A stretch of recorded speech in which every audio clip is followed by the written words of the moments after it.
Hey guys, tonight we drift gently into the misty dawn rising over the calm waters of Lake Xochimilco, where you're about to find yourself wobbling, yes, wobbling on a narrow canoe that absolutely refuses to obey modern balance standards.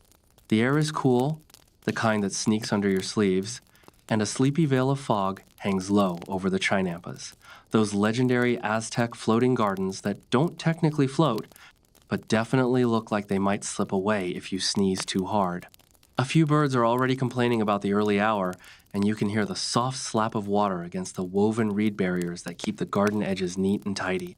This is the moment the lake exhales, and you're right here to feel it. You take a long breath and feel that pleasant heaviness in your shoulders, the kind you get only when you know no one is going to ask you to answer an email. Tonight, you're just gliding, observing, and letting the past move at its own slow pace. Still, the Aztecs worked hard out here, really hard, and you probably won't survive this routine if someone handed you a real farmer's paddle. Don't worry, you're here in spirit form, which means zero blisters and unlimited serene vibes. So, before you get comfortable, take a moment to like the video and subscribe, but only if you genuinely enjoy what I do here. While you're at it, tell me where you're listening from and what time it is for you. It's always fun to imagine all of us scattered across the world, sharing the same quiet moment. Now, dim the lights, maybe turn on a fan for that soft background hum, and let's ease into tonight's journey together. The canoe rocks a little as you lean forward, and slowly, almost reluctantly, the sun begins to glow behind the horizon. It's not a dramatic sunrise, more like a shy, golden smear that gently warms the outlines of the gardens. Before you, long rectangular plots stretch in careful lines, divided by clear, mirror-flat canals that reflect the sky so perfectly you're not entirely sure where the world begins and ends. The Aztecs engineered these chinampas with remarkable precision, stacking layers of mud, reeds, and lake sediment until they created some of the most productive farmland in the pre-Columbian world. That's your mainstream historical fact for the moment. These gardens weren't just pretty, they were agricultural powerhouses. You dip your fingertips into the cool water, feeling it swirl, and you notice how quiet the morning is. Even the dogs on the distant shoreline aren't awake yet.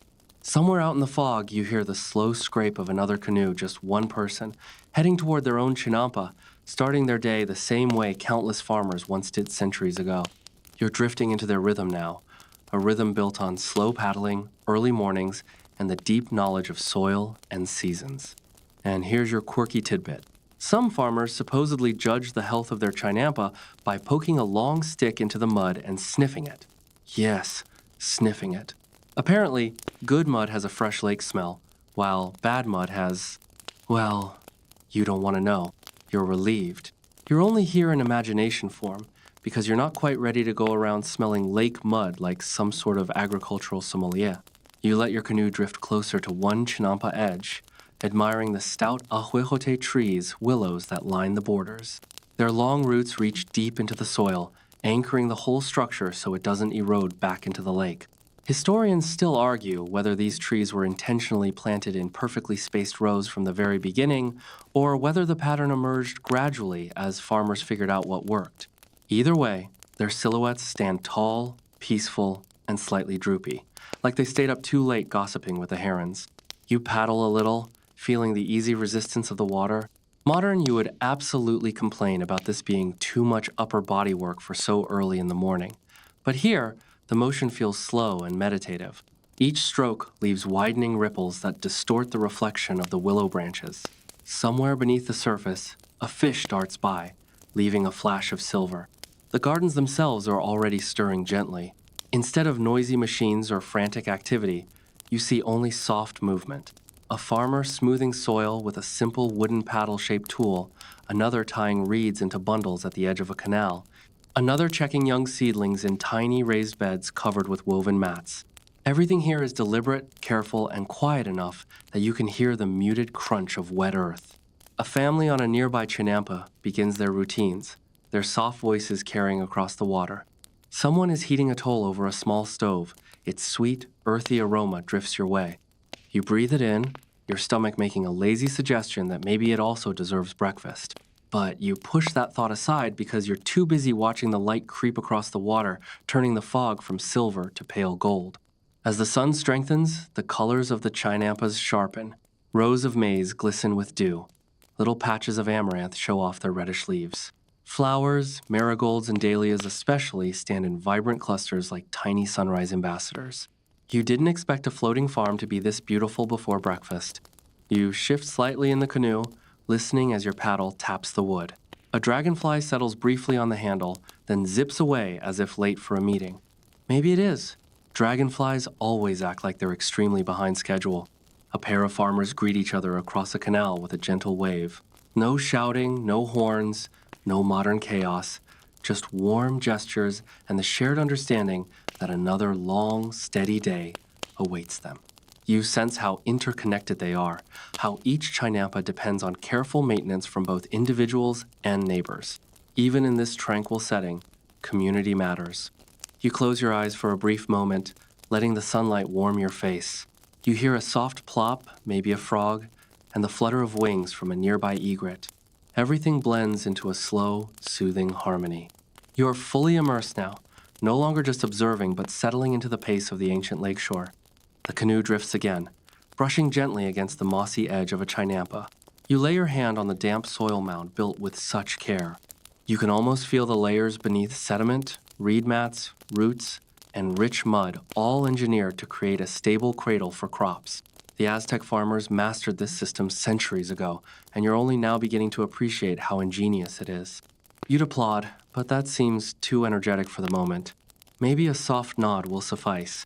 You take another slow breath as the morning fully unfolds, knowing that everything from this point forward will flow from this gentle beginning.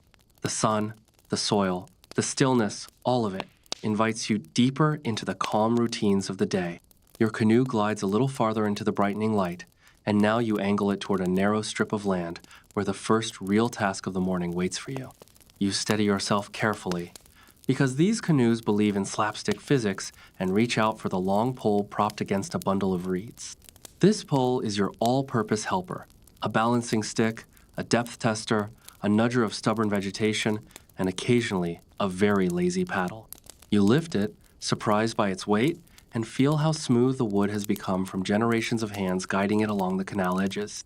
You plant the pole into the lake bed with a soft thunk, letting it anchor you beside the chinampa. Today, you're gathering materials, reeds, mud, and saplings that keep these gardens from drifting and eroding. Even though the name Floating Garden sounds like something designed by a whimsical elf, the chinampas stay put thanks to remarkably practical engineering. The Aztecs built them layer by layer. Reeds, lake sediment, more reeds, more sediment. Then they repeated this until the mound struck that Goldilocks balance of not sinking and not drifting. That's your mainstream historical fact. These weren't haphazard piles of mud, but carefully structured agricultural platforms. You kneel at the edge, one hand bracing against the moist soil. It squishes just enough to remind you this place is always in a subtle state of becoming, growing, settling, shifting, renewing. You stretch out to collect a handful of fresh tools, the tall reeds that line the shallows.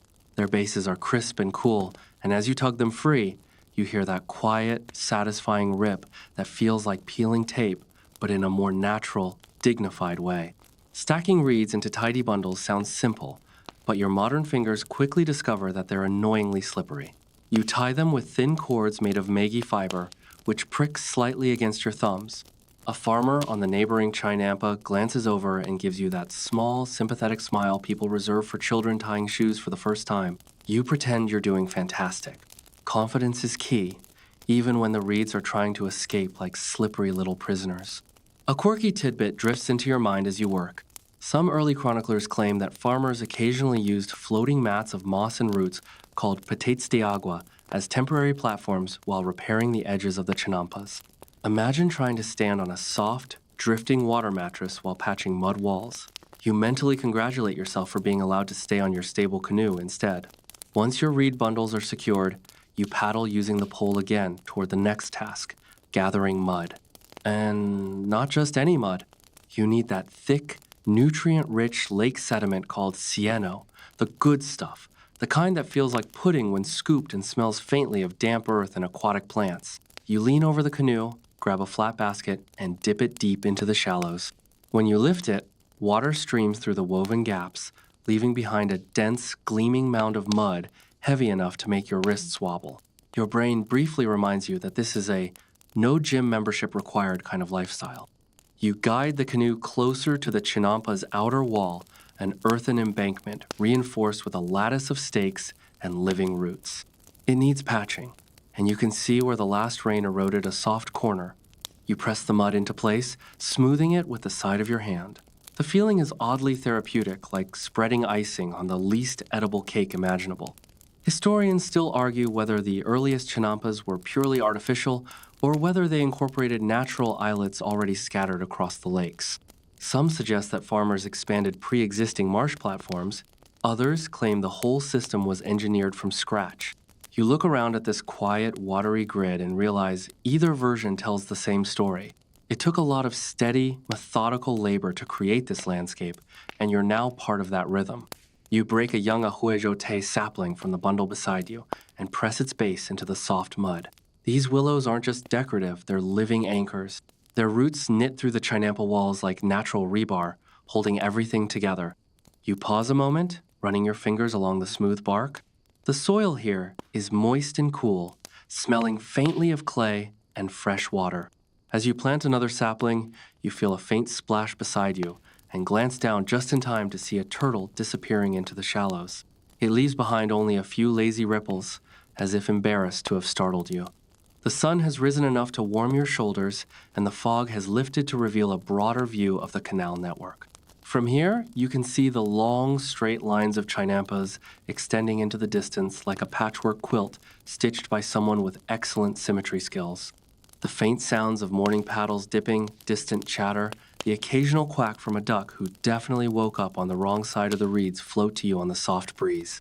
A farmer paddles past in a narrow canoe so full of freshly cut reeds, it looks like he's transporting a portable jungle. He greets you with a nod and taps the side of his canoe twice, a friendly signal, a kind of like, "Good morning." You tap your canoe in return, managing to look like you totally meant to do that and didn't just copy him 1 second later.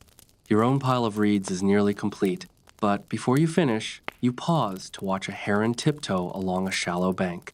The bird moves with exaggerated patience, lifting each leg with slow, deliberate care, almost like it's doing Tai Chi. You take mental notes. If you try to copy her graceful movements later, though, you're pretty sure you'll fall into the water, which would be a whole different kind of immersive history experience. You gather the last of your materials and step well. Shift onto the chinampa itself. The soil gives slightly under your feet, springy and alive. You walk a few steps, letting your hands brush gently along the tops of the willows, feeling the texture of their leaves. The chinampa breathes beneath you, absorbing weight, guiding water, nourishing everything it holds. Your reed bundles wait for you along the edge. You kneel and secure them into the retaining wall, weaving them through stakes and roots, reinforcing the garden's boundaries. Bit by bit, you feel the landscape shaping itself anew under your hands. It's not dramatic work, no heroic battles, no statues, no grand ceremonies, just simple, careful maintenance. But as you step back and look at the clean, freshly secured edge, something inside you feels strangely proud. You helped keep this ancient system alive for another day. Even your modern self, not always known for patience, can appreciate the slow satisfaction of it. A gentle breeze moves across the water, rustling the reeds and carrying the scent of wet earth and springy vegetation. You breathe it in, letting the calm settle deeper inside you. The sun glints across the canal, scattering bright reflections that dance on the underside of your canoe. And with the reeds gathered, saplings planted, and mud walls patched, you're ready to continue deeper into the routines of the chinampa world. You ease yourself farther along the chinampa, following a narrow path of packed earth that leads toward a cluster of small, raised seedbeds. They're neat little rectangles carefully lifted above the surrounding soil and covered with woven reed mats that look like sleeping blankets tucked gently over tiny plant cradles. You crouch beside one, lifting the edge of a mat just enough to peek inside. Warm, humid air escapes in a soft puff, carrying the smell of rich soil and the faintest hint of fresh sprouting greens. This is where the day slows down even further, where patience becomes a kind of quiet ritual. These raised seed mats, chapines, the Aztec farmers called them, are the nurseries of the chinampa world. Here, maize, beans, chilies, amaranth, and countless herbs begin their delicate journey. The mainstream historical fact is simple. These protected seedbeds helped ensure consistent crop yields, even when the lake brought unpredictable weather. Those little mats weren't just cozy, they were high-tech, lake-era climate control. You reach in with your fingertips, brushing the damp soil. It crumbles softly, clinging to your skin in tiny, cool grains. Beneath the surface, seeds are stirring in their slow-motion dance toward life. You imagine each one as a tiny, determined hero. Today I germinate. Tomorrow I conquer the garden. They don't move fast, but hey, neither do you in the mornings. Nearby, you spot a wooden board with several rows of shallow furrows carved across its surface. It's simple, just a smooth plank with little grooves, but this is the farmer's guide for evenly spacing seeds. No laser levels, no apps, no specialized grid templates from a craft store, just wood, fingertips, and memory. You run your hand along the ridges, feeling the faint indentation left by repeated use. You gather a small handful of seeds, maize kernels tinted a deep blue, and hold them up to the sunlight. They look like polished stones, each one unique.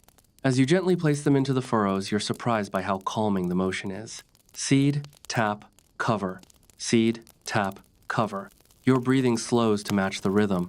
Your shoulders drift lower. A distant bird trills a soft, seesawing note as if offering background music for your unexpectedly meditative farm moment. A quirky tidbit pops into mind. Some early accounts claim farmers whispered to their seeds during planting, offering encouragement or small blessings. No formal prayers, just encouragement. You consider whispering something now. Maybe, you got this, little buddy? But decide the seeds already have enough confidence. Plus, you'd rather not be caught whispering motivational speeches to produce by the passing farmer who's currently pretending not to stare. You continue planting until the row is full, your hands moving more smoothly now. When you replace the reed mat, you lower it gently, almost as if tucking in a sleeping child. The mat will trap warmth overnight and shield the sprouts from hungry birds during the day. You pat the top lightly, your modern brain reflexively making it a good night, sweet seedlings gesture. Behind you, a farmer clears his throat to get your attention. He carries a small clay pot filled with thin, dark, slurry liquid mud blended with finely chopped organic material. He dips his fingers into it and flicks the mixture lightly across the seedbed edges. You blink, confused for a moment, until he explains, in the universal language of simple gestures, that this helps deter insects, natural, ancient pesticide. Historians still argue whether this mixture was standardized across the Chinampa region or varied from farmer to farmer, mixed according to personal tradition, superstition, or which neighbor had the best mud that week. You decide to try a few flicks yourself, which results in you accidentally splattering your own knee. The farmer gives you that sympathetic first day, huh? Smile again before demonstrating the proper wrist flick with exaggerated slowness. You try again. It goes better. Not great, but better. Once the seed beds are prepared, you take a slow walk through a larger patch where sprouts have already emerged. They stand only a few inches tall, arranged in near-perfect rows that ripple slightly in the breeze. Their tender leaves shimmer with dew. You kneel again. Your knees are becoming seasoned veterans and run a finger along the soft blade of a maize sprout. It bends, then springs back, strong for something so tiny. As you move along the rows, you keep up a careful pace, mindful not to step on anything vital. You pass patches of young herbs, epazote, cilantro, maybe even a hint of wild greens you can't immediately identify, but pretend you can because it makes you feel competent. The scent is bright and earthy. You inhale deeply, letting the fresh greenery fill your chest. A soft humming reaches your ears. At first you think it's bees, but no, it's a farmer a few plots over, singing under his breath. The tune is simple and repetitive, like a lullaby for the garden. You let it drift to you, a warm sound woven into the morning air. You move to another seedbed still uncovered, this one filled with amaranth seedlings, tiny, delicate leaves, the color of sunlit wine. They grow so quickly, you almost expect to see them stretch in real time. You brush a few fallen bits of reed from the soil surface, tidying as you go. You're not required to do this, but something about grooming the seedbed feels satisfying, like straightening a picture frame or smoothing a wrinkle in a blanket. The farmer from earlier approaches again, this time carrying a long-handled tool with a curved end, not quite a hoe. not quite a rake. He demonstrates how the curved blade lightly scars the topsoil, improving airflow and helping retain moisture. You take the tool and try the motion yourself. It sinks with a quiet hiss, like opening a soft zipper in the earth. The soil responds immediately, shifting, breathing. A small frog hops across your path, pauses as if confused by your presence, then continues on its determined journey. You watch it go, imagining it has very important frog obligations to attend to. Maybe frog brunch, maybe frog yoga. Who knows? You wipe your brow mostly for dramatic effect because you're not actually sweating and continue smoothing the seedbed. As the breeze picks up, it carries the gentle rustle of reeds against reeds. The sound is soft, dry, rhythmic. It harmonizes with the squish of moist soil beneath your knees and the distant splash of a fish breaking the surface. By the time you finish your planting and smoothing, the sprout beds look refreshed, tidy, tended, and ready for another day of quiet growth. You take a moment to simply sit back on your heels and look at your handiwork. You didn't build a pyramid or invent a writing system, but you helped coax a few square feet of future food toward life. That counts. You rise slowly, your joints making that noise they make when you've been kneeling longer than 10 minutes and brush the dirt from your hands. The sun warms your back as you take one last look at the neat lines of seedbeds, each one a promise of abundance. And with the seedlings tucked, the soil smoothed, and your hands pleasantly coated in earth, you're ready to move on to the next rhythm of the day. You step back onto the canoe, though step might be too generous a word for the clumsy, exaggerated balancing act you perform as you lower yourself into the gently rocking vessel. Your knees bend, your arms wobble like noodles fresh from the pot, and for a moment you look like you're preparing for a very uncoordinated Olympic sport. But eventually you settle onto the narrow wooden bench with a soft exhale. The canoe shifts, accepts your weight, and steadies beneath you. Now comes one of the most peaceful routines of the Chinampa day, the morning routes.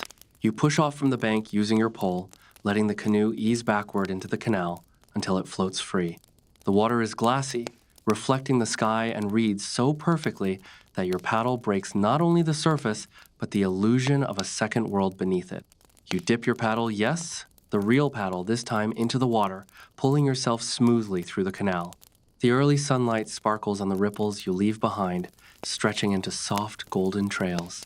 Everywhere around you, the chinampas rise like quiet green corridors, their edges crisp with willows and clusters of morning flowers opening one by one. A soft splash echoes from behind a nearby plot as a bird dives for breakfast. The whole lake seems to be waking gently. Your task is simple and wonderfully slow. Deliver small bundles, flowers, herbs, and a few early vegetables to neighboring farmers and family plots. Nothing urgent, nothing heavy. Just the morning exchange of tiny offerings that keep daily life humming. You reach into the canoe and lift a neatly tied bundle of freshly cut herbs. The leaves are fragrant bright, peppery, and slightly sweet. You inhale deeply, letting the scent play across your senses like a natural wake-up call. This bundle is destined for the family 2 chinampas down, who use the herbs for both cooking and small market exchanges. You rest the bundle across your lap, paddle a few strokes, and glide into the main canal. Here, the waterways widen. Canoes from other plots begin to appear, emerging from the curves of the canals like gentle shadows. Some carry vegetables, others carry tools. A few carry nothing at all except their pilots, who look like they're just enjoying the peaceful ride before the midday workload arrives.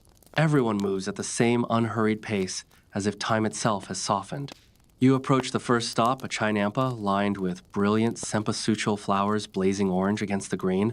Their color is intense even in the morning light, warm and rich and startlingly cheerful. A farmer stands at the edge, tying new supports along the border. He looks up, sees you, and raises his hand. You return the gesture, steering the canoe closer. You place the herb bundle onto a small landing plank. The farmer thanks you with a nod, then offers a small payment in exchange a gourd filled with early morning atoll still warm from the pot. You hold the gourd gratefully, the warmth seeping into your palms. It smells like toasted maize, faint cinnamon, and patient hours of stirring. You take a sip, and the drink thickens pleasantly across your tongue, sliding warm down your throat, its comfort disguised as breakfast. As you sip, you notice a small clay whistle hanging from a post nearby. The farmer explains, with a grin and a shrug, that it's for calling his children when they wander too far along the chinampa. A quirky tidbit, Some families used little whistles shaped like birds to communicate across the canals. They weren't loud, but the sound carried in a way that felt natural to the lake, blending with birdsong instead of cutting through it. You imagine parents trying to gather their kids in the morning, "Come home, breakfast," but elegantly disguised as a melodic tweet, tweet, twee. You continue your route, the canoe gliding through curves and straightaways like it has learned your thoughts. The water is smoother now, the morning breeze forming tiny ripples that shimmer against the sunday. Ahead, another canoe approaches a woman paddling with an ease that makes you feel slightly inadequate. She's transporting a stack of reed mats, all woven with precise patterns. As you pass each other, you exchange a friendly greeting, and she points at your gourd of atoll with approving eyebrows, as if to say, "Nice score." You angle your canoe toward another chinampa, this one lined with long rows of beans climbing their wooden supports. The vines sway gently in the breeze, the young bean pods still small and pale. A child sits on the bank, kicking his feet over the canal, making tiny splashes with his heels. When he sees you, he waves enthusiastically enough to nearly lose his balance. You wave back, then place a small bundle of flowers on the landing bright red dahlias meant for a ceremonial offering later in the day. As you push off again, you feel a peaceful rhythm settle into your arms. Paddle, pause, paddle, glide. The sound of water sloshing against the wooden canoe becomes hypnotic, like a lullaby disguised as a transportation method. Your shoulders soften. Your breaths deepen. You feel yourself matching the lake's pulse. Historians still argue whether the morning routes doubled as informal community gatherings, opportunities to exchange gossip, news, and small courtesies, or whether they were mainly practical commerce runs. Observing the smiles, waves, and friendly pauses as canoes cross paths, you lean toward the gossip delivery service theory. But hey, historians can keep debating. You're just here paddling along, thoroughly eavesdropping through time. Speaking of gossip, you catch snippets from a pair of farmers leaning across their adjacent chinampas, chatting as they prune maize stalks. Something about a neighbor's new dog who apparently believes every floating leaf is a personal enemy. You smile, imagining a canine vigilante splashing around, valiantly defending the lake from harmless debris. You make a turn down a narrower canal where water lilies dot the surface with pale blossoms. Their round pads shift softly as your canoe glides between them. Some pads rock up and down, making them look like tiny green trampolines for insects. A dragonfly settles onto one, dips its tail in the water, and zips away again like it's late for an appointment. Your last delivery of the morning is a small bundle of medicinal herbs intended for a healer who tends a modest hut at the far end of the chinampa cluster. Her place is marked by strings of dried plants hanging in tidy bunches from the rafters. When she sees you approaching, she lifts a hand in greeting and walks to the edge of her garden plot. She accepts the bundle with quiet gratitude, then offers you a tiny charm woven from reeds and fiber, a simple spiral knot meant to symbolize good rest and protection from bad dreams. You accept it, slipping it into your pocket. It's not magical, but it feels comforting anyway. On your way back through the canal, you let the canoe drift for a moment, surrendering control to the gentle current. The willow branches arc over you, forming soft green tunnels of shade. You trail your fingers in the water. It's cool and smooth, flowing past your hand in long, steady ribbons. The sun is higher now, sending shafts of warm light across the canals like golden pathways. You take a long, slow breath, letting the morning settle into your bones. You've delivered herbs, flowers, early vegetables, and small kindnesses. You've exchanged smiles, nodded at neighbors, seen glimpses of everyday life unfolding like a quiet tapestry. And as your canoe glides onward, the calm of the chinampa morning follows you like a soft, lingering echo. You paddle slowly toward a wider stretch of water where the chinampas open into longer rectangular fields, each one marked by tall maize stalks that sway like slow dancers, greeting the breeze. The sun is climbing now, not yet harsh but steady, warming your cheeks and casting long stripes of gold across the leaves. You can hear the soft rustle of the maize from several plots away, the kind of sound that feels like nature whispering secrets you'll never fully understand, but still enjoy listening to. This is the gentle maize cycle, the steady heartbeat of chinampa life. You guide your canoe toward one of the gardens where the maize stands tall, already reaching past your shoulders even from your seat in the boat. You step out carefully, sinking your feet into the soft, cool soil. It yields just a little springy and rich. Your steps send tiny puffs of earthy scent into the air, fresh, damp, alive. You walk between orderly rows of maize, their leaves brushing against your arms with feather-light touches. The leaves are broad and glossy, each one edged with fine serrations sharp enough to remind you to respect the plant's space. You run your fingertips down a stalk, feeling the ridges along its length. It's sturdy, almost like a natural column holding up the sky. Here's your mainstream historical fact. Maize wasn't just a crop for the Aztecs. It was a central pillar of their agriculture, diet, and even cosmology. Entire festivals revolved around its growth cycles. Some communities believed the maize plant embodied a living spirit, one that needed tending, respect, and occasional offerings of gratitude. And when you're standing here, surrounded by thousands of leaves gently breathing with the wind, it actually makes sense. Maize doesn't feel like just a plant here. It feels like the quiet elder of the chinampas. You hear a soft tap behind you and turn to see a farmer carrying a tool shaped like a long wooden paddle. But instead of using it on water, he uses it on the soil, scooping, smoothing, shaping the mounds around the maize stalks to help water flow properly. He gestures for you to try, handing you the tool with a slight grin. You take it, though your hands still remember how reed bundles behaved like slippery noodles earlier, so you're cautious. You press the blade into the dirt and push it forward. It moves surprisingly easily, carving a smooth channel along the base of the plants. The motion feels like kneading dough, slow, purposeful, oddly satisfying. You continue shaping a few rows, listening as the farmer explains through gestures and quiet hums that the soil mounds help protect the roots from excess moisture and support the stalk during windy days. A quirky tidbit floats into your mind. Some Aztec children learn to judge maize maturity by gently flicking the kernels with their fingernails to hear if they made the right sound. Not too soft, not too rattly, just a subtle, pleasing pop that meant the cob was ready for roasting or grinding. You try tapping one now, lightly, and it does make a faint sound, though you're pretty sure the farmer nearby is politely pretending not to notice your goofy grin. You continue your slow progression down the rows, feeling the maize form a kind of leafy tunnel around you. Every so often you spot something small hiding between the stalks, a beetle crawling across a leaf, a spider web shimmering in the sunlight, a grasshopper leaping out of your way like you're an oncoming train. A few birds perch at the tops of the stalks, hopping from tassel to tassel in a delicate balancing act that would absolutely end with you face first in the dirt if you tried it. The farmer moves a few rows over to check on emerging cobs, gently peeling back just enough husk to examine the kernels. His movements are careful, almost reverent. You mimic the gesture on another stalk, only to bump your elbow into a leaf that immediately delivers a stinging, paper-cut sensation.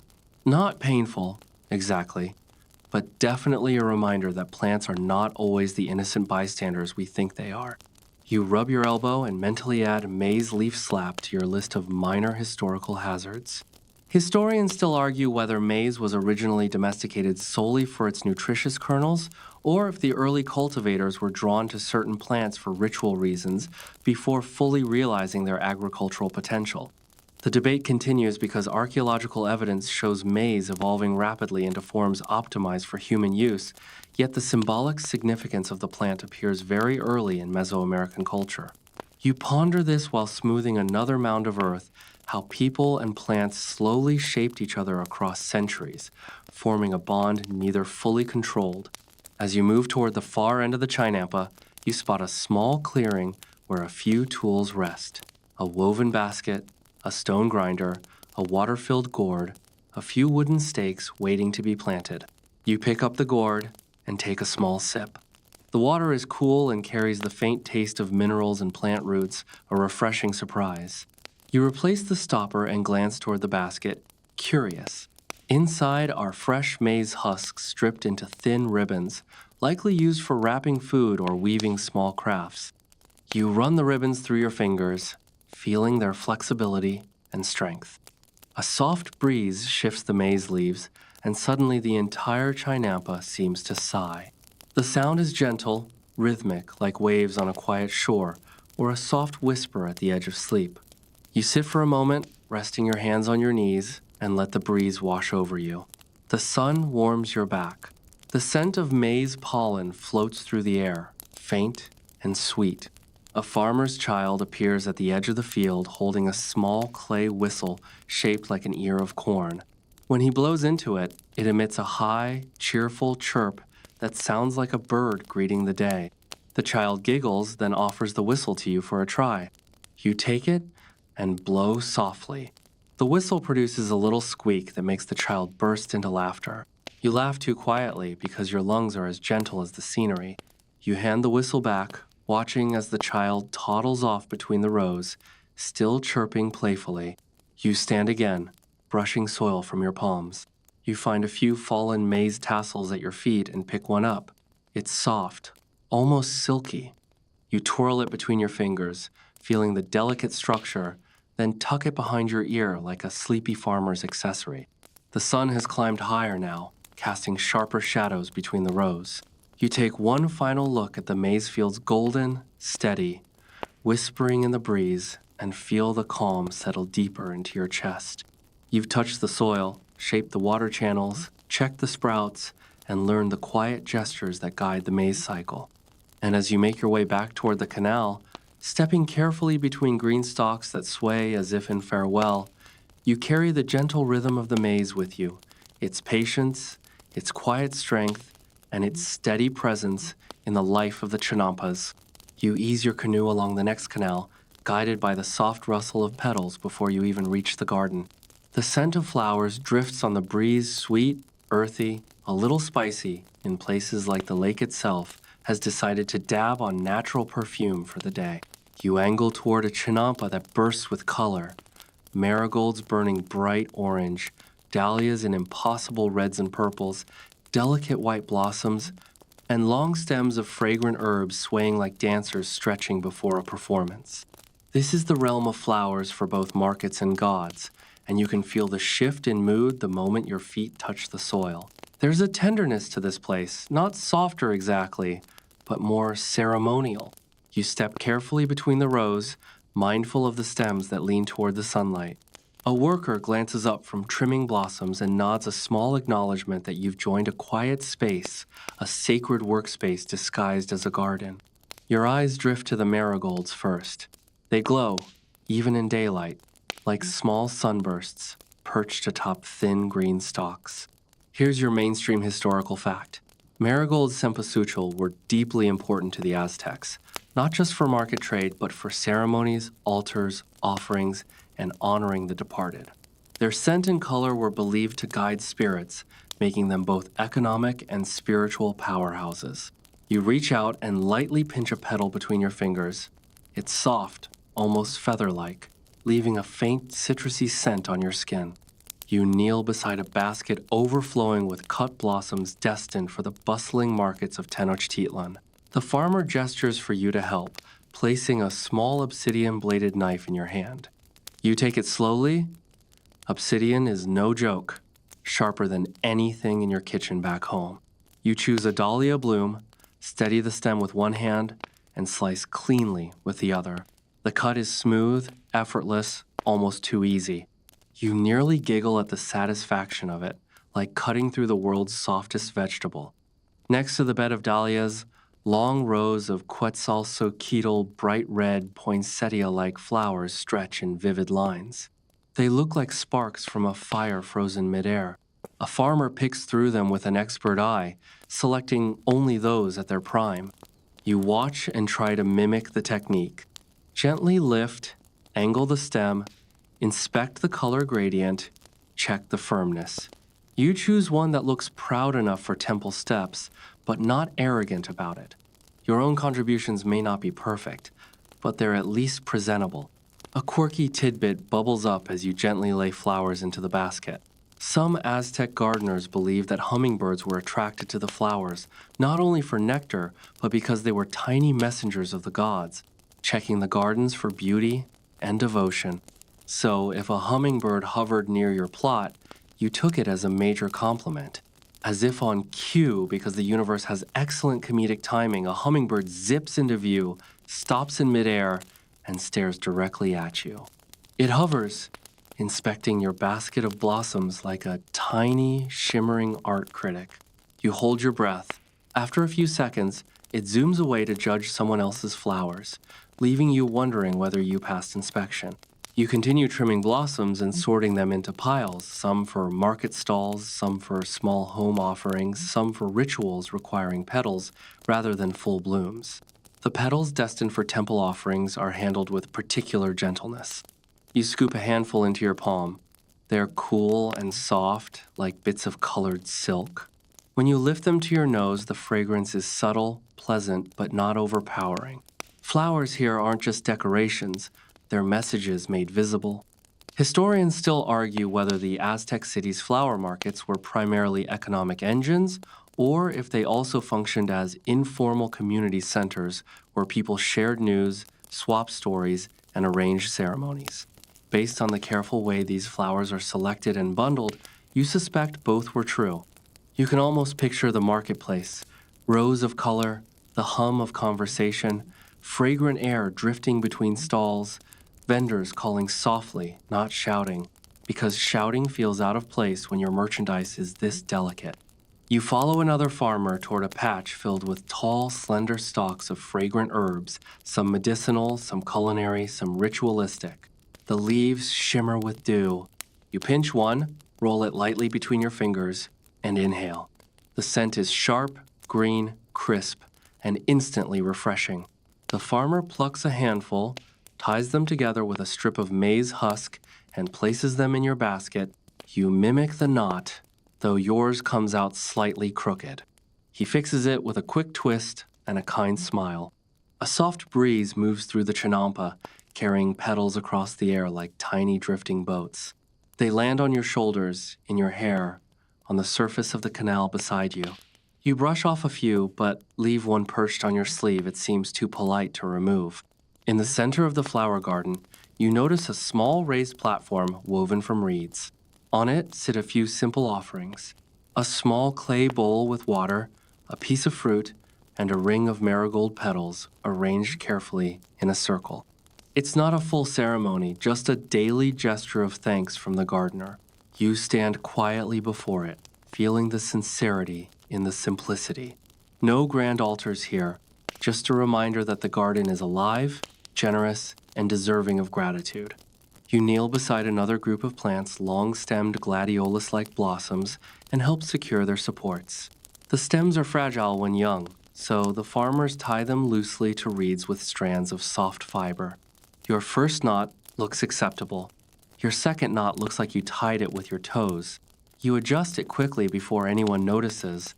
A farmer approaches with a basket of fresh-cut flowers and hands you a small bloom, bright red, perfectly shaped petals layered like folded crepe. You turn it in your fingertips, admiring the geometry. You tuck it behind your ear, completing your transformation into a part-time chinampa florist. Once your baskets are full, you carry them toward the canoe. The blossoms sway as you walk, their colors glowing in the sunlight. You load them gently, arranging them so their stems don't crush each other. You step back and admire the cargo. Your canoe now looks like a floating rainbow, drifting between islands of glowing green.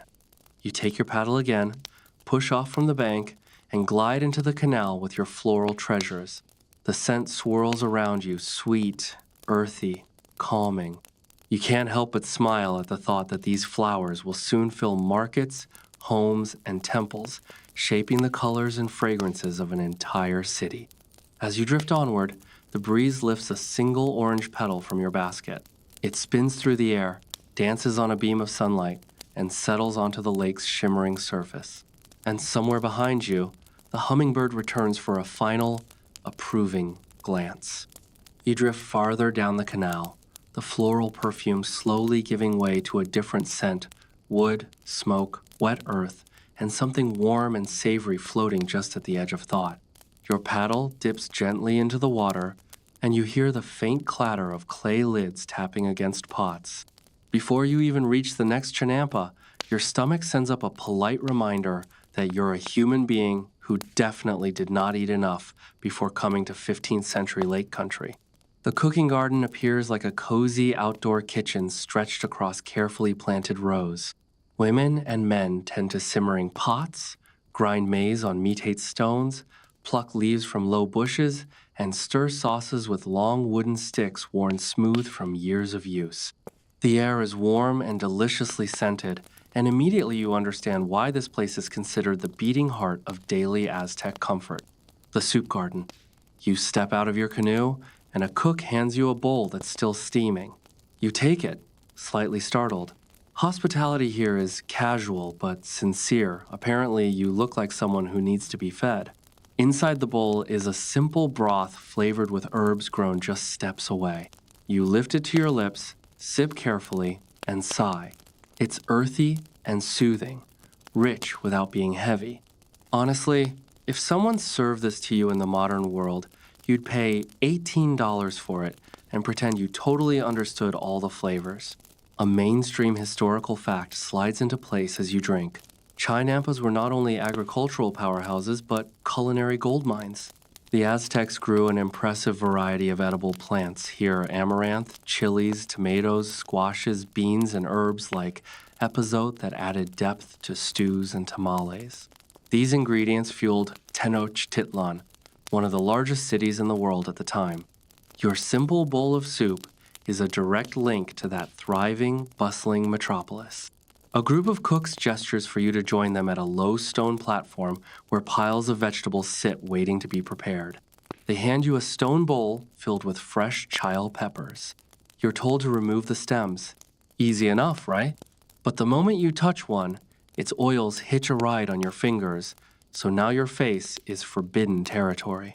You carefully stem each pepper, setting them aside like tiny red torpedoes that absolutely could ruin your day if mishandled. You vow silently not to touch your eyes, nose, mouth, or soul for at least 3 hours. Beside you, a cook grinds maize into dough masa with calm, rhythmic movements. The sound of stone rubbing against stone is soothing, like someone rolling a gentle thunderstorm across a table. You watch the dough come together, soft, slightly sticky, pale as morning light. She presses a small lump into your palm and motions for you to knead.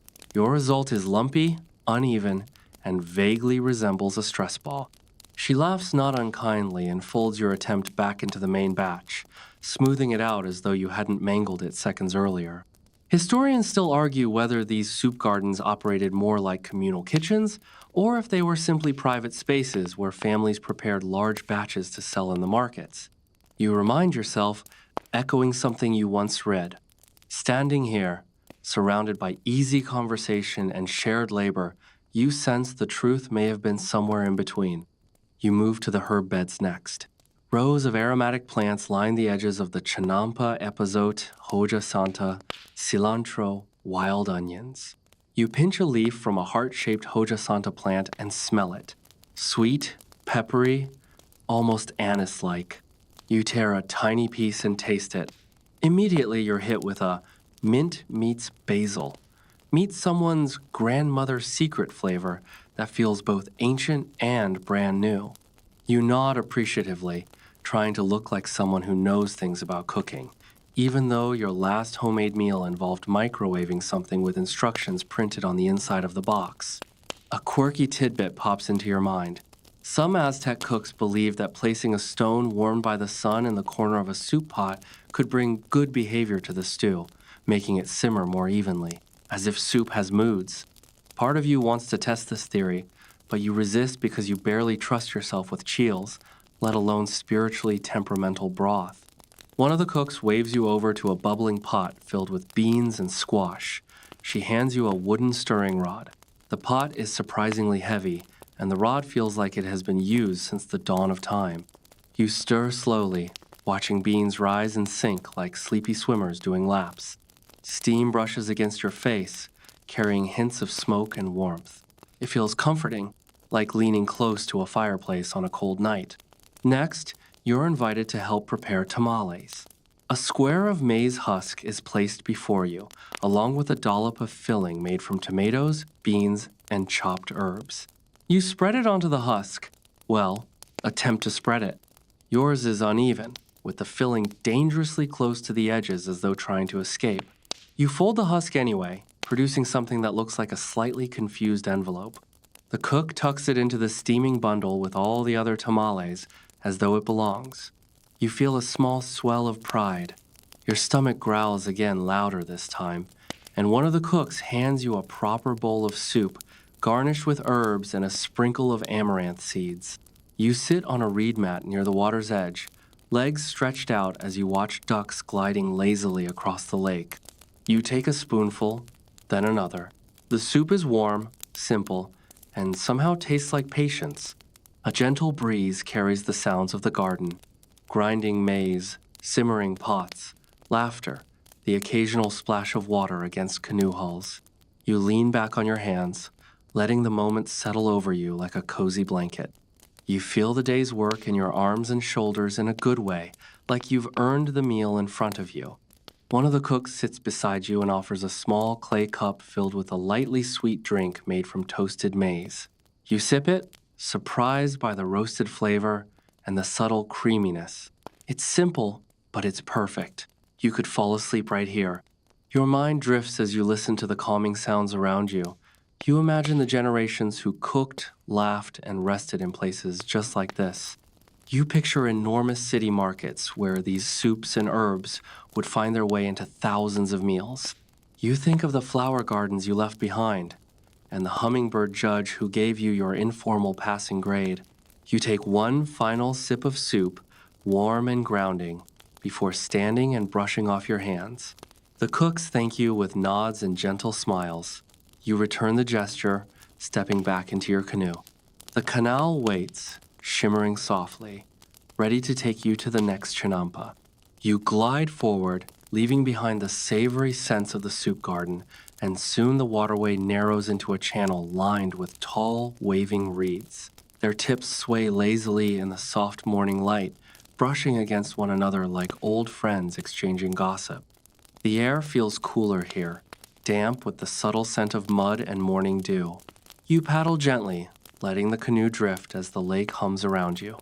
Ahead, you notice the first signs of another daily routine. Small nets stretched across shallow sections of the canal. Fish, farming, chinampas. You steady the canoe against a wooden post and peer into the water. The lake teems with life. Tilapia, carp, and small catfish swim in lazy patterns beneath the surface, darting around roots and submerged reeds. You see the occasional water beetle skittering along, catching the sun as it glides by. The mainstream historical fact: the Aztecs cultivated fish alongside their chinampa crops, creating a kind of integrated aquaculture centuries before the term even existed. You kneel on the canoe edge and watch a small fish swim close, its scales flickering silver in the sunlight. There's a rhythm here, a gentle ebb and flow between water and plant, predator and prey, life and sustenance. The fish aren't just food. They are part of the ecosystem, part of the daily heartbeat of the chinampa. Historians still argue whether certain fish were deliberately chosen for soil enrichment or simply grew where the water was cleanest. You decide that for now, observation is enough. A quirky detail emerges as you trace the movement of the fish. Some chroniclers noted that farmers sometimes placed small hollowed gourds or woven baskets under the water to encourage fish to spawn. Essentially, miniature underwater hotels for tilapia. You imagine tiny fish vacationing in the gourds, sipping algae smoothies, gossiping about the new gardener paddling past. You step out carefully onto the chinampa itself. It's narrow, bordered by a lattice of stakes and willows. Your feet sink slightly into the damp, spongy mud as you approach the nets. A farmer guides you, showing how to check the trap's mesh for tears and clear debris without disturbing the fish too much. You reach down and lift a corner, gently examining the net. The fish scatter in quick silver arcs, harmlessly evading the inspection. You breathe in the musky, freshwater aroma that seems both earthy and alive. You follow the farmer along a narrow path, pausing to watch another pond section. The surface glimmers with morning light, broken by tiny ripples as fish push against submerged plants. You scoop up a handful of water, letting it slip slowly through your fingers. Cool, clean, life-filled. You imagine this water flowing across hundreds of square meters of chinampa, nourishing crops, nurturing aquatic life, and forming the quiet infrastructure of an entire city's sustenance. A small frog hops onto a flat stone at the water's edge, eyeing you curiously. You freeze. It blinks slowly and then disappears with a faint splash. A reminder that you are a guest here, sharing space with countless small, observant neighbors. The farmer demonstrates how to feed the fish using a mixture of maize husks and crushed herbs. You try it yourself, scattering a little across the pond. Tiny fish dart and swirl, nibbling politely. You can almost hear them murmuring thanks. You pause for a moment, leaning on the pole, letting the sun warm your shoulders and the gentle movements of the water lull your mind. Here, in this quiet fish garden, life moves at a deliberate, comforting pace. Every ripple, every splash, every flick of a tail contributes to the larger rhythm of the chinampa system. As you gather a few herbs and observe the pond, you notice the subtle signs of other wildlife. Dragonflies hovering, birds calling softly in the distance, and algae curling in lazy spirals along the surface. All of it is part of a carefully balanced world that has existed for centuries, each component supporting the others. You lift your gaze to the horizon, imagining the network of interconnected chinampas stretching endlessly, each plot a microcosm of life: crops, flowers, herbs, fish, and the people who tend them. The morning's calm washes over you, as if the lake itself is exhaling. And with the nets checked, the fish fed, and the water glistening around you, you settle back into the canoe, ready to glide toward the next gentle rhythm of the day. You push off from the fish pond chinampa and let the canoe drift lazily along the canal. The sun is higher now, casting long, warm shafts of light that shimmer across the water like scattered gold coins. Reeds brush gently against your arms, and the subtle slap of water against the canoe hull becomes a rhythmic companion. You feel the weight of the morning in your muscles, a pleasant fatigue from kneeling, lifting, and paddling, and it settles comfortably in your shoulders and back. Ahead, you spot the next chinampa, dedicated not to food or flowers, but to the cultivation of medicinal plants. The air changes subtly as you approach, scented with pungent herbs and resinous leaves. This plot has a quiet, almost reverent energy. You step out carefully onto the soft, spongy earth, mindful of the roots and tiny irrigation channels. The mainstream historical fact: Aztec healers, or Tisitl, relied heavily on plants grown in chinampas for treatments ranging from fevers to digestive complaints. These gardens were as much pharmacies as they were fields, and every leaf had potential. You kneel beside a row of epizode, inhaling its sharp, pungent scent. The farmers show you how to trim the leaves without damaging the plant's growth. Your fingers brush the stems, sticky with morning dew, and you feel a quiet satisfaction in following the subtle rules of care. A small, precise act, nothing dramatic, but part of a larger cycle of knowledge passed down through generations. A quirky tidbit emerges as you observe. Some healers believe that speaking softly to the plants while harvesting improved their medicinal potency. You murmur a gentle thank you to a particularly aromatic episode, feeling slightly ridiculous but oddly connected to centuries of practice. Historians still argue whether this was symbolic or truly considered effective, but in your hands, the gesture feels natural. You move along a row of Hoja Santa, its heart-shaped leaves glistening with dew. You tear off a few, noticing the faint anise-like aroma. A small bird lands nearby and watches your movements with the patient curiosity of a friend observing a novice cook. You pause to let it hop along a branch, enjoying its quiet company. At the center of the medicinal garden, a low stone platform holds dried herbs and clay pots filled with powders and infusions. The farmers demonstrate how to prepare a simple poultice: leaves crushed between stones, mixed with water, and applied with slow, steady hands. You mimic the motion, feeling the coarse texture of the crushed leaves under your palms. The act is calming, rhythmic, almost like a meditative exercise. A nearby canal supplies water for irrigation, and you dip your hands into the cool flow, letting it splash gently across your wrists. Tiny fish swim around your fingers, curious but hesitant. You lift a few sprigs of herbs, dipping them briefly to rinse, enjoying the tactile experience of working with living, growing matter. You pause to examine a row of taconol plants used for minor aches and digestive remedies. Their stems are fibrous, leaves slightly sticky. You pinch one carefully, noting its texture and aroma. A light breeze carries the fragrance across the plot, mingling with other herbal notes.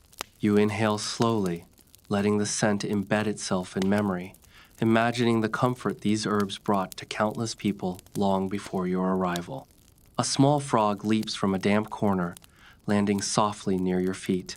You smile, noting how the ecosystem seems fully integrated. Fish, amphibians, birds, and plants all coexisting in delicate balance. The water channels are tidy, the soil soft yet structured, and the garden thrives under patient, careful attention. As the morning unfolds, you trim, harvest, and observe. You tuck a few leaves into your pocket for later use, handling them with gentle care. The sun continues its climb, warming your shoulders, and the entire chinampa seems to breathe with quiet life. You pause at the edge, watching the water shimmer and the plants sway, feeling the pulse of centuries-old knowledge beneath your fingertips. The medicinal garden offers not just healing, but a moment of deep, immersive calm. And with the herbs collected, the leaves trimmed, and your hands fragrant with green life, you return to the canoe, ready to drift further into the gentle rhythms of the Chinampa day. You drift once more into the broader canal, letting the canoe glide lazily between towering reeds that brush your shoulders. The water ripples softly beneath the sun, reflecting light in 100 tiny dancing shards. You can hear the faint chatter of birds in the distance and the occasional splash of fish breaking the surface. Everything moves slowly here, a delicate balance of effort and ease that makes your own movements feel thoughtful, deliberate, and surprisingly unhurried. Ahead, you spot the next Chinampa, a garden dedicated to weaving and crafting materials, a place where the Aztecs sourced the fibers and reeds that supported their floating islands and daily life. Long strips of reeds dry on racks, woven mats hang in the sun, and bundles of fibers lie neatly tied with strips of plant material. The mainstream historical fact: Chinampas were multi-purpose landscapes, not just food production centers. They provided everything from textiles to construction materials, and their integrated design supported sustainable daily life. You step onto the soft, spongy earth, careful not to crush the tender shoots sprouting near the water's edge. A farmer greets you with a nod and gestures toward a pile of reeds waiting to be split. You kneel and select a long, pliable stalk, feeling the texture between your fingers. Smooth, slightly waxy, yet surprisingly strong. The work is repetitive but soothing. Split, trim, align, and repeat. You notice your breathing slowing, matching the rhythm of the motions. A quirky tidbit surfaces. Some weavers believe that the reeds should be whispered to as they were prepared, encouraging pliability and longevity. You murmur softly to your piece of reed, half embarrassed, half curious, and it seems to straighten a bit more obediently under your fingers. Historians still argue whether these whispers were superstition or subtle observation-based technique, but right now, the garden hums with gentle productivity. You examine a mat in progress, its thin reeds interlaced with precise rhythmic patterns. The alignment is near perfect, each strand tucked carefully. You try your hand at weaving a small section, your fingers fumbling slightly at first, but gradually the motion becomes smoother, meditative. The repetitive interlacing produces a soft sound, faintly snapping and sliding against its neighbors, like a whisper of silk. Nearby, a pile of reeds soaked in water awaits transformation into ropes and fastenings. The farmer demonstrates how to twist them evenly, producing a strong yet flexible cord. You follow along, fascinated by how simple elements reeds, water, hands combine to produce something functional and durable. Your first attempt is lumpy, but the farmer smiles and adjusts a few twists for you. You notice dragonflies hovering over the moist channels nearby, wings catching the sunlight in fleeting flashes of turquoise and green. A small bird flits along the edge of a mat, pecking at insects that threaten to gnaw at the fibers. You appreciate the ecosystem in miniature, alive and bustling around your slow, deliberate work. Historians still debate whether weaving and fiber work was primarily domestic, ceremonial, or commercial. From where you sit, it seems all three could be true simultaneously. The mats might support household life, offer ritual offerings, or be traded for food or goods. Life in the chinampa isn't compartmentalized. It's fluid, interconnected, and quietly brilliant. You take a brief pause, resting your hands on your knees, feeling the warmth of the sun and the slight stickiness of the damp reeds on your fingers. The surrounding mats ripple softly in the breeze, reeds clinking faintly as if applauding your morning effort. You tuck a small length of braided reed into your pocket, part keepsake, part souvenir, part proof you actually did something productive today. As you stand and stretch, brushing the mud and fibers from your hands, the entire chinampa seems to exhale in unison. Plants, water, animals, and human effort blending into a slow, harmonious rhythm. You return to your canoe, laden not with food this time, but with the quiet satisfaction of creative labor completed under soft morning sunlight. And with the reeds tucked safely in the canoe, the mats drying in the sun behind you, and the gentle clink of water echoing your passage, you float onward, ready for the next rhythm of the chinampa day. You paddle forward, leaving the weaving chinampa behind, and notice the canal widening slightly. The morning sunlight now warms your shoulders fully, but a gentle breeze drifts across the water, carrying scents of mud, reeds, and a faint trace of the floral gardens you passed earlier. The water ripples quietly under the canoe, each stroke leaving a soft trail of movement that seems to shimmer in place. You take a slow breath, letting the calm rhythm of paddling merge with the gentle swish of water against hull and reed. Ahead, you see a chinampa filled with small domesticated animals, ducks, turkeys, and a few guinea pigs resting in shaded pens. Their presence adds a new layer to the sensory symphony. Soft quacks, faint scratching, the occasional flutter of wings. The mainstream historical fact: animals were often integrated into chinampa systems not only as a source of protein, but also to assist in fertilizing crops, controlling pests, and providing feathers and hides. This small ecosystem thrives in careful balance. You step carefully onto the soft mud, noting how the ground yields slightly beneath your weight. A farmer approaches with a basket of feed and invites you to scatter it. Tiny ducks waddle forward, quacking softly, and you toss small bits of maize and grains. The birds gather quickly, their soft, padded feet pattering across the mud. One particularly bold duck waddles close enough to inspect your fingers, pecking lightly before deciding you are not edible. You can't help but chuckle. A quirky tidbit floats into your mind. Some chroniclers noted that children in these chinampas were often taught to talk to the animals, believing that gentle words encouraged them to be more productive or at least to stay out of trouble. You murmur a soft greeting to a guinea pig nibbling near your foot. Its tiny whiskers twitch as if acknowledging your effort. Historians still argue whether these interactions genuinely affected animal behavior or were simply part of the educational ritual for young caretakers. You move along the row of turkeys, carefully examining their plumage. Each bird is glossy and healthy, their feathers catching the light like dark satin. A farmer demonstrates how to check the legs for strength and the beaks for cleanliness. You mimic the motions, impressed by the subtle skill involved. Even this simple task feels like a quiet meditation. Hands moving carefully, eyes observing details, body moving slowly but intentionally. Beyond the pens, small pools of water glimmer under the sun, designed to allow the ducks and turkeys to bathe and drink without disturbing nearby crops. You kneel and scoop up some water, letting it trickle back gently. Tiny fish dart through the shallows, seemingly unbothered by the passing ducks. You marvel at the interconnectedness, how the animals, water, and plants all sustain one another. As you continue, you notice a low reed fence where small bundles of herbs hang to dry, probably for later use as seasoning or medicine. You pluck a few leaves to inhale their scent epazote, cilantro, and a hint of an unknown herb whose aroma is sharp and slightly citrusy. You tuck the herbs into your pocket, imagining the healing potential contained in these small, fragrant leaves. Nearby, a farmer points to a small wooden platform covered with straw. A clutch of ducklings rests there. Chirping softly in the warmth of the Sunday, you crouch down to observe, fascinated by their tiny, fluffy forms and tentative movements. One duckling loses its balance and topples into the straw, immediately rolling upright again.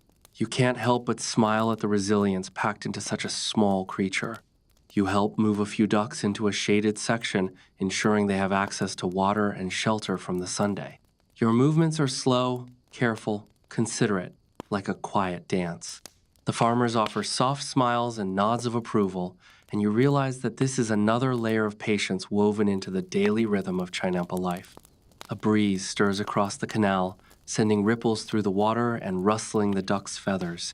You pause to watch the sunlight scatter across the ripples, the birds' reflections winking at you like tiny, fleeting mirrors. You inhale, letting the scents of mud, water, and feathers mingle in your senses.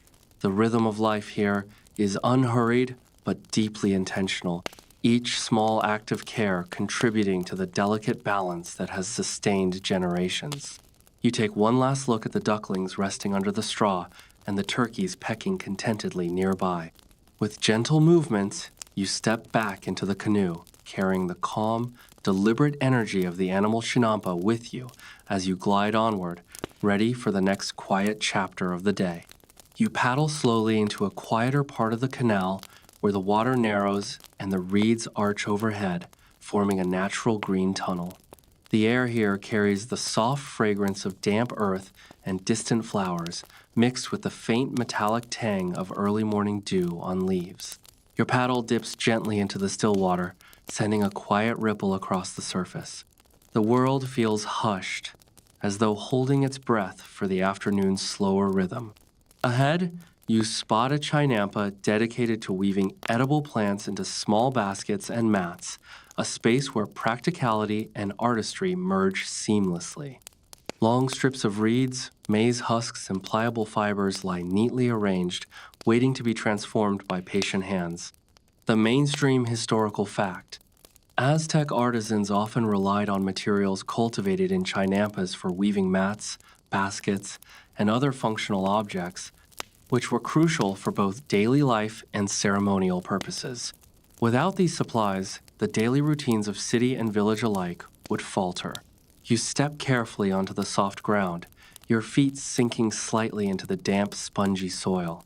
A farmer waves and gestures for you to join, handing you a bundle of thin reeds. They feel smooth and strong, pliable under your fingers. Your task is simple in theory. Weave these strips into a small mat. In practice, your fingers fumble slightly at first, tangling strands in ways the farmer smiles at indulgently. A quirky tidbit comes to mind. Some Aztec weavers believe that talking softly to the fibers helped them cooperate during weaving. You hum a gentle tune, mostly to mask your own self-consciousness, and notice the strands seem to settle into place more easily. Historians still debate whether this was purely psychological or a subtle technique learned over generations, but either way, it brings a quiet joy to the act. You watch the farmer work a finished mat with effortless precision. Each strip slides smoothly into place, creating a tight, even pattern. You try to mimic the motions, the repetitive twisting and folding becoming meditative, the gentle sound of reeds sliding against one another, combined with the soft rustle of leaves above, creates a kind of natural lullaby. Beyond the mats, small baskets filled with herbs and flowers wait to be transported to nearby homes or markets. You pick up one, noticing the faint, earthy scent of freshly harvested herbs mixed with the sweeter aroma of flowers. The contrast is subtle but grounding, a sensory reminder that the chinampas are not just practical spaces, they are alive with layered life, movement, and scent. You move to a section where maize husks are drying for later use in tamales or other culinary treats. You carefully lay a few flat on a raised platform, brushing off dust and arranging them in neat layers. A gentle breeze stirs, lifting some husks slightly, making them flutter like delicate wings. You pause, watching the motion, appreciating the small poetry of daily labor. Nearby, a small child watches you with wide, curious eyes. They hold a thin reed and attempt to weave a miniature mat. Their tiny fingers are clumsy but determined, and you feel an odd sense of kinship with this beginner's persistence. The farmer explains, with quiet pride, that children are taught weaving techniques early so they can contribute to household production while learning patience and coordination. You nod, imagining yourself trying to replicate their careful effort as a kid, only to fail repeatedly. Historians still argue whether weaving mats and baskets was primarily domestic work, ceremonial preparation, or small-scale trade. From where you stand, it seems to be all three simultaneously a seamless integration of survival, economy, and artistry. You spend the next few minutes weaving a small section, your hands gradually synchronizing with the rhythm of the fibers. Each interlaced strand feels like a tiny victory, a connection to generations who performed the same motions long before you arrived. You step back and admire the small mat, imperfect but meaningful. With your work done, you gather a few additional bundles of herbs and reeds for transport and step back into your canoe. The sun is now high enough to cast sparkling reflections across the water, highlighting the reeds arching overhead like a gentle cathedral of green.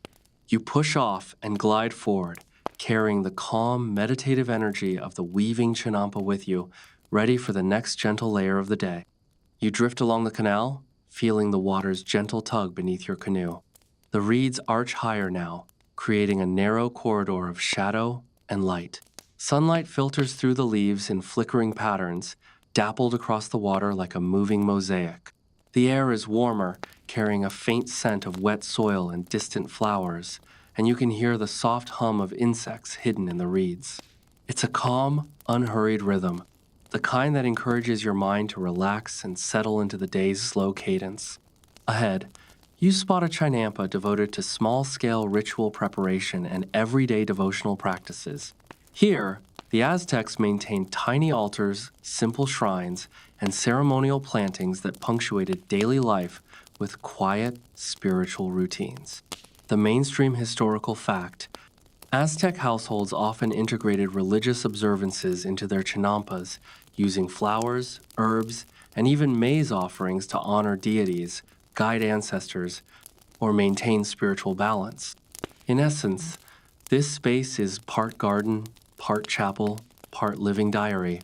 You step onto the soft, spongy soil and notice the tiny altar's clay bowls filled with water, small piles of maize kernels, and carefully arranged flowers.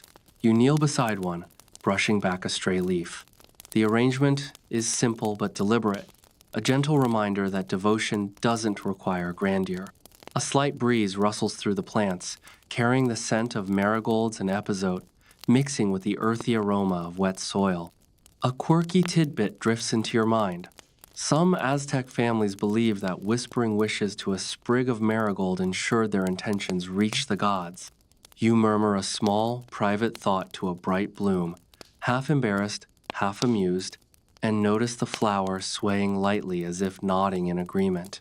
Historians still debate whether such practices were widespread or localized, but it feels entirely natural here among the soft greenery and quiet ritual. You move along the chinampa, noting how maize stalks, flower beds, and herb rows are subtly interwoven with tiny ceremonial spaces. The integration is seamless, practical agriculture supporting spiritual practice, daily work threaded with devotion. You tuck a single flower from an altar into your pocket, appreciating its gentle color and symbolic weight. Nearby, a small child carries a tiny clay figurine to the altar, stepping carefully to avoid disturbing the plants. They place it reverently among the flowers and step back, hands folded. You watch, remembering the careful balance of life, work, and worship that defines these floating gardens. A farmer demonstrates a subtle ritual, sprinkling water over certain plants while reciting soft phrases intended to bless growth and protect against pests. You mimic the gesture, feeling the cool water drip over your fingers. The sound is soft and calming, a kind of liquid meditation. You pause to observe a small canal segment filled with lily pads and watercress, likely cultivated for both culinary and ritual purposes. Tiny fish dart beneath the leaves, and a dragonfly hovers above, wings catching the sunlight. You run your fingers through the cool water, feeling the gentle resistance of submerged stems, and marvel at how this living space accommodates food, medicine, and sacred intention all at once. Historians still argue whether daily rituals in chinampas were primarily for practical purposes like pest control or genuinely spiritual acts. Either way, observing the care, attention, and reverence in motion, it's clear that these practices nurtured both plant and human life. You spend a few quiet minutes tending small flowers, adjusting petals, and observing the soft movements of the surrounding plants. The sunlight warms your back, the air hums with life, and a gentle calm settles in your chest. This chinampa, like the others, offers a lesson in patience, mindfulness, and harmony with the environment. As you step back into your canoe, you pause to take one final look at the small altars, the neatly arranged flowers, and the tiny canal teeming with life. The day's rhythm is slow but purposeful, and the spiritual layer of this chinampa lingers quietly in your mind as you glide onward, ready for the final stretches of your journey. You drift further along the canal, now noticing the afternoon sun casting longer shadows across the water, painting golden streaks that ripple gently with each stroke of your paddle. The breeze is warmer, carrying the faint scents of herbs, flowers, and sun-warmed soil. Insects hum quietly among the reeds, and you can hear the occasional distant call of a bird or the soft splash of a fish breaking the surface. The rhythm of the day has slowed, settling into a deeper, more reflective cadence that invites your mind to wander gently with the water. Ahead, you spot a chinampa dedicated to storage and preparation for seasonal abundance. Neatly stacked bundles of maize, carefully tied herbs, and drying flowers indicate that the harvest has been attended to, and the community is preparing for the months ahead. The mainstream historical fact: Aztec chinampas were designed for continual productivity, and surplus crops were often stored or distributed strategically to ensure food security and communal stability. These floating islands were not only gardens but repositories of both sustenance and knowledge. You step onto the soft mud, your feet sinking slightly with each careful step. A farmer greets you and gestures toward a row of dried herbs and flowers ready for storage. You pick up a bundle, inhaling the sweet, earthy scent mingled with faint traces of sun and water. Handling these bundles feels deliberate and reverent, as though each plant carries its own small story of growth, care, and harvest. A quirky detail drifts into your awareness. Some chroniclers noted that certain herbs were stored alongside small tokens of clay or carved wood, believed to protect the dried plants from pests or spoilage. You tuck a tiny sprig of marigold into one of the bundles, feeling almost ceremonial, like a quiet blessing for future use. Historians still debate whether this was primarily symbolic or a practical method to preserve plants, but here, it feels perfectly natural to combine care with a little ritual. You move along a row of maize cobs drying in the sunday. Each cob is tied into neat bundles, carefully positioned to avoid moisture and allow even airflow. The farmer demonstrates how to check the kernels for signs of spoilage and to adjust the arrangement as needed. You mimic the motion, turning a few cobs gently and enjoying the tactile satisfaction of your work. Nearby, clay pots filled with various grains, seeds, and herbs sit in organized rows. You lift one, feeling the cool weight of the earthenware, and brush your fingers over its rim. The contents are subtle in aroma, but full of promise. A sensory reminder that careful preparation today ensures nourishment tomorrow. A child runs past carrying a small basket of dried flowers, their laughter soft against the background hum of the chinampa. You smile, noticing how daily life here seamlessly blends labor, learning, and joy. The chores, while practical, carry with them lessons of patience and attention, shaping both the land and its caretakers. You kneel beside a small herb bundle, untangling a few strands to ensure proper drying. The air around you is alive with the soft whisper of leaves in the breeze and the occasional splash of fish from nearby canals. You notice a tiny frog perched atop a bundle, perfectly still, as if observing your movements. You leave it undisturbed, appreciating the small ecosystem that thrives alongside human effort. Historians still argue whether these storage and preparation practices were mainly communal strategies or largely family-focused.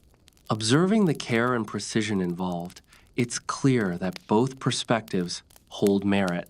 Each bundle, cob, and pot reflects a combination of practicality, foresight, and quiet stewardship.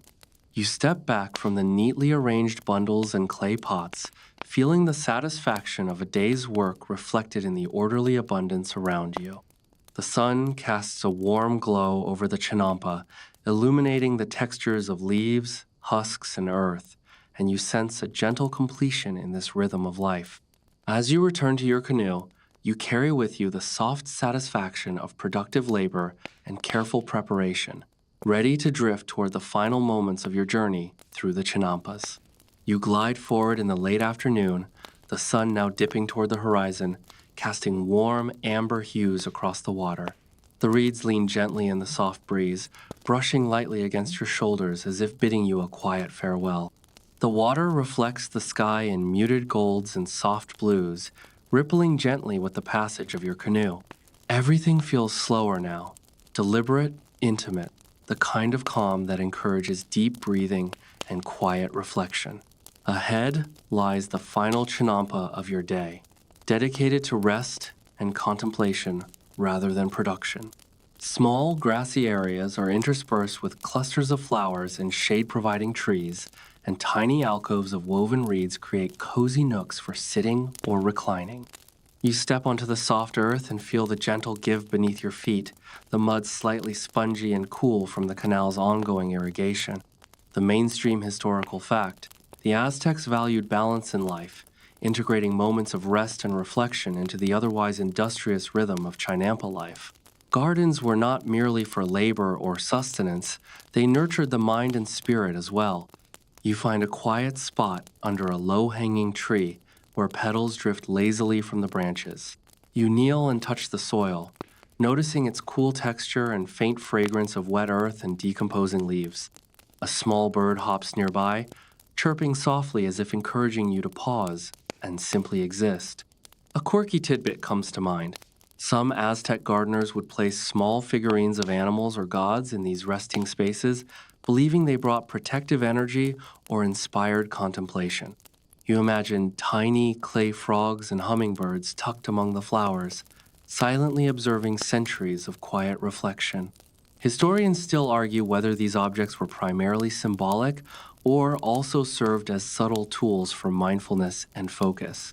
You sit back against the tree trunk, closing your eyes briefly, and feel the gentle warmth of the sun on your shoulders. The air is alive with the soft sounds of life.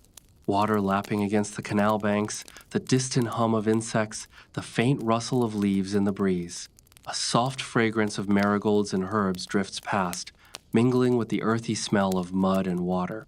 You inhale slowly, letting each sensory detail anchor you in the present moment. Your mind drifts to the hummingbird from the flower garden and the tiny ducklings from the animal chinampa. You picture them all moving in their quiet routines, interweaving seamlessly with human labor and care. The chinampas are alive not in a chaotic sense, but with a meticulous, balanced rhythm that has been cultivated for generations. You feel privileged to witness this, to move gently within it, and to appreciate the delicate interconnection of water, plants, animals, and people. You take a handful of petals that have drifted to the ground and let them slide through your fingers, watching them fall into the canal. The motion is calming, almost hypnotic, like a small ceremony of release and reflection. Nearby, the reeds sway lazily, the light shifting across the water with a soft, glimmering cadence. Time slows even further. You trace your gaze along the horizon, noting the faint silhouettes of distant chinampas, the intricate network of canals, and the shimmering reflections of clouds above. You recognize the culmination of your day's journey, a deep, interconnected web of life that is productive, spiritual, practical, and meditative all at once. You rise slowly, brushing your hands over the soft earth and gathering yourself. Returning to the canoe, you feel a profound sense of calm. Having traversed gardens of flowers, herbs, animals, and ritual spaces, each step, each paddle stroke, each careful touch of leaf or water was part of a larger, gentle rhythm. As you drift into the evening light, you carry with you the peace and quiet magic of the chinampas, the sun dipping low behind the horizon, casting the world in muted amber serenity.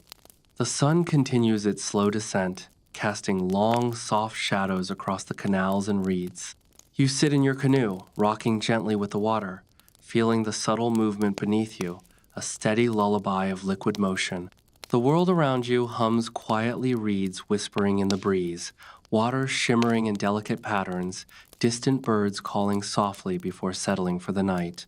Your hands still carry the faint fragrance of flowers and herbs, mingled with the earthy scent of the canals, grounding you in this serene, timeless landscape. You let your gaze drift lazily across the floating gardens, watching petals float gently on the water and the occasional fish break the surface in lazy arcs. The chinampas breathe with life, a gentle rhythm that mirrors your own slowing heartbeat.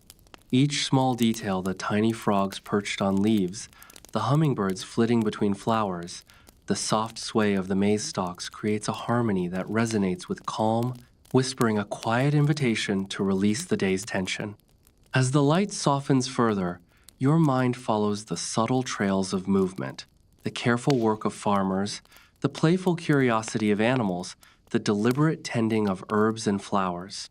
Everything here unfolds with patience, attention, and quiet reverence. You feel yourself sinking deeper into this rhythm, letting each breath match the gentle cadence of the water and wind. There is no urgency. There is no need to move quickly. The chinampas have taught you, if only briefly, the power of slow, attentive care, of blending effort with observation, and of finding comfort in the ordinary yet extraordinary patterns of life. The day has been a gentle journey. Each stroke of your paddle, each touch of leaf, each small act of tending and noticing a quiet meditation. Now, as the sun dips behind the horizon and the sky fades to soft twilight, you feel yourself fully immersed in the calm of the floating gardens. Let your body relax, your mind settle, and your thoughts drift like petals on the water. The chinampas remain steady and serene, a quiet reminder that even the simplest routines can hold profound beauty.